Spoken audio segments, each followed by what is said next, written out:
Hey all, continuing on arithmetic progression, in AP we have two types of APs, that is infinite and finite AP.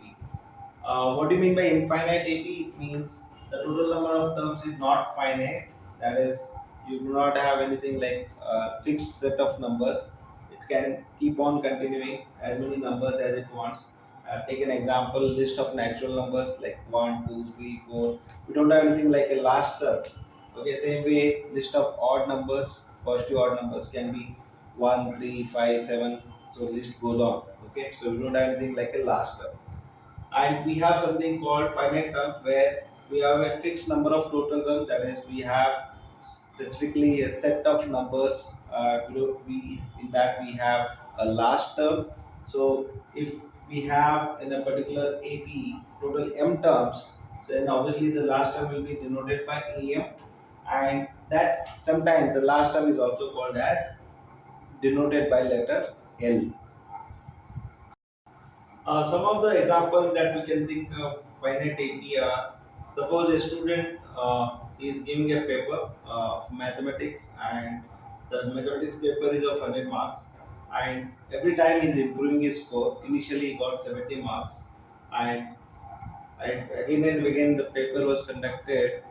He keeps on reading and he is able to improve the score. So he is able to improve the score by 5 marks every time.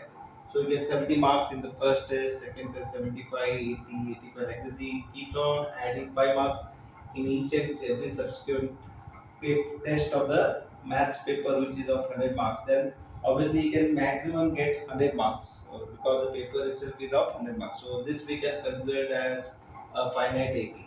Similarly, a student who is having a habit of reading newspaper, spelling mistakes he is doing initially, let's say in the entire newspaper, whatever newspaper he is reading, he has made a 30 words spelling mistakes, and he keeps on improving by understanding what is the right way of pronunciation, and keeps on reducing the mistakes. So suppose these mistakes are reduced every time by 3 words. So initially he has made 30 mistakes, then 27, then 24, 21, 18, like that. So finally he will go to a stage wherein he will have zero mistakes. So obviously he cannot have anything further on that, because he can maximum make zero mistakes. So this is also an example of a finite AP. So we're going to try solving a couple of problems which are going to help in finding nth term, that is an for the given AP. Then finding if a given number is to know, understand whether a given number belongs to a specific given AP or not, and if two terms of the AP are given, not necessarily consecutive terms, any two terms of the AP are given, finding out the AP, actual AP, that is the first term, the D, common difference, and all that. Then finding for a given condition, based on a given condition, trying to find out how many terms are there in that given condition. Okay, so we're going to do one by one, solve or find, give one each question for each of this particular scenario, and see how to solve such specific problems. Consider an example. We need to find 25th term for this particular given AP. Like basically, the AP is 2, 5, 8, 11, and so on. So the question is to find the 25th term of this AP, that is E25. As it's already been mentioned that it is an AP, so we know that the first term given is 2, that is A1 is equal to 2. Sometimes we also say it as A rather than just A1. So A1 is 2 and A2 is 5, that is second term is 5.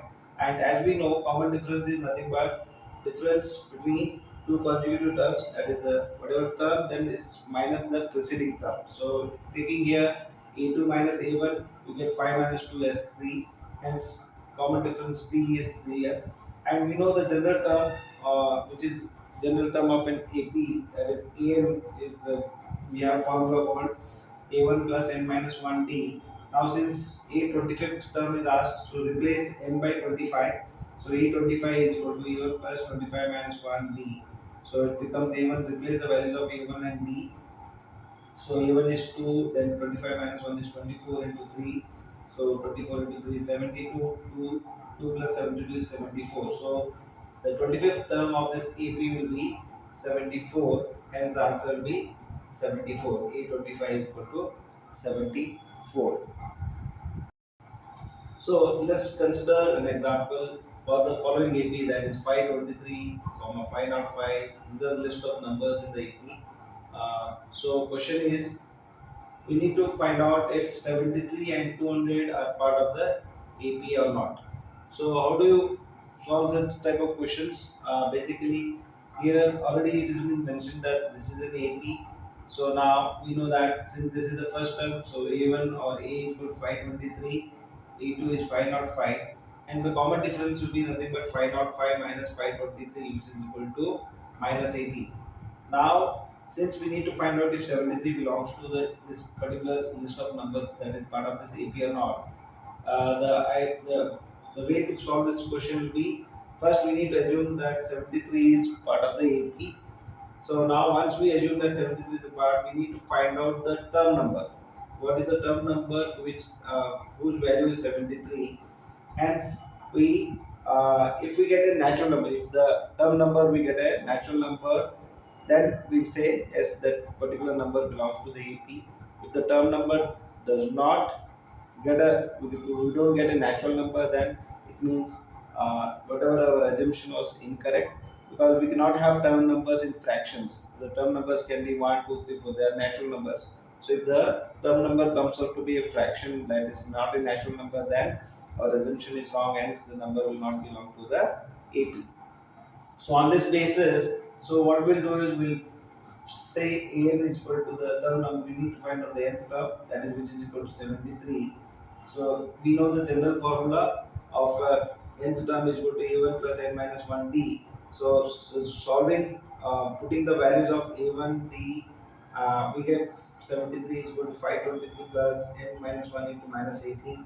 So if we solve this, what we get is n minus 1 into 18 is equal to 450, n minus 1 is equal to 25, so n is equal to 26. Since we got n as a proper natural number, which means 73 is a number which belongs to this AP. On same lines, we need to find out if 200 is part of the AP or not. Similarly, we will try to put 200 as the nth term and try solving it and find if the value of n comes out to be a natural number or not. So if we see here, we get 300, 523 minus 200 is equal to n minus 1 into 18. So n minus 1 into 18 is equal to 323, n minus 1 is equal to 323 by 18. So when you try to divide this, it is not exactly divisible. You don't get the remainder as 0. And since we are not getting the remainder as 0, we can straight away say that this particular 200 does not belong to the given AP. So this is how we need to solve such questions. So one of the questions to find out AP, for if two terms of an AP are given, the two terms need not be consecutive. Like in this example, given is 107 and 515 are the 7th and 31st terms of the AP. So the question is to find out the first four terms of the AP. So how do you solve this question? Basically, given is 7th term, which is nothing but A7, which is equal to 107. So we know the general formula of AN is equal to a1 plus n minus 1d. So since this is 7th term, so we can use the general formula and say it as a1 plus 7 minus 1d, and 7 minus 1 will become 6d. So a1 plus 6d is equal to 107. Similarly, 31st term we can write it as a31 is equal to 515. So a1 plus 31 minus 1, 30. So a1 plus 30d is equal to 515. So equating this as a first equation and this as second equation, we will subtract the first term from the second term, since a1 is there in both the equations, so a1 will be uh, cut, so it will be removed. So we'll get 30d minus 6d is equal to 24d, and here 408. So d will become 17 on solving that. So now putting this d value of 17 in the first equation or second, so we'll go with the first equation. So it will become A1 plus 6 into 17 is equal to 107. So 6 into 17 is 102. So A1 plus 102 is equal to 107. So A1 will become 107 minus 102, which is 5. So the first term is, so now using this A1 as 5 and D as 17, we find the first four terms, which is first term is 5, which you already found out. The second term will be using the general formula An is equal to A1 plus n minus 1D. So A2 will become A2 is equal to A1 plus 1D. So A1 is 5, D is 17. So 5 plus 17 is 22. Similarly, third term A3 is can be mentioned as A1 plus 2D because it is 3, then it becomes 2 here. A1 plus 2D. So 5 plus 2 into 17, which will become 39. Same way A4 is equal to A1 plus 3D, which is nothing but 5 plus 3 into 17. So 17 into 3 is 51. So 5 plus 51 is 56. So, and the first four terms of the AP will become 5, 22, 39, and 56. So we need to, in this question we need to find out how many three-digit numbers are divisible by 7. So to solve this question, we need to first know what are the least three-digit number and what is the uh, highest three-digit number. As we know, 100 and 999 are the least three-digit number, and the last three-digit number are the maximum three-digit number is 999 and minimum three-digit number is 100. Now we need to find out whether these numbers are divisible by 7 or not. If they are not divisible, then we need to find out the number which is nearest divisible to 100, and same way number which is nearest divisible to 909. That is the three digit numbers. So if I divide 100 by 7, I get remainder as 2, which means 100 is not divisible by 7. So the nearest number which is divisible by 7 nearest to 100 is 100 plus 7 minus 2, which is equal to 105. In same way, if I divide 999 by 7, I get a remainder as 5, which means 999 is not divisible by 7. So we need to find out the nearest number which is divisible by 7 and nearest to 999 in the three digit number. So I need to subtract the remainder from the number 999. So 999 minus 5 is 994. So the first number which is three digit number which is divisible by 7 is 105, and the last three digit number which is divisible by 7 is 994. So now we need to further progress to find out the total number of terms that are there from 105 to 994 which are divisible by 7. So now since we know the first term is 105, that is the three digit number which are divisible by 7. The first number is 105 and the last number is 994. And since they are asking for divisible by 7, it means the common difference has to be 7 because every number gets added by 7. So D will be 7. So so now using the formula, general formula A n is equal to A1 plus n minus 1D, we know last number is 994. We need to find out what is the nth term.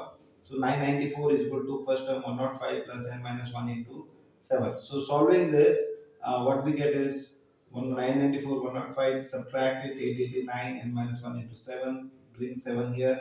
So we get 7, divide 889 by 7, we get 127 is equal to n minus 1. So now bring minus 1 to the left hand side, it will become 127 plus 1, 128. So n becomes 128. So this a now the 994 number is the 128th term. So these are, so it means there are total 128 three digit numbers which are divisible by 7.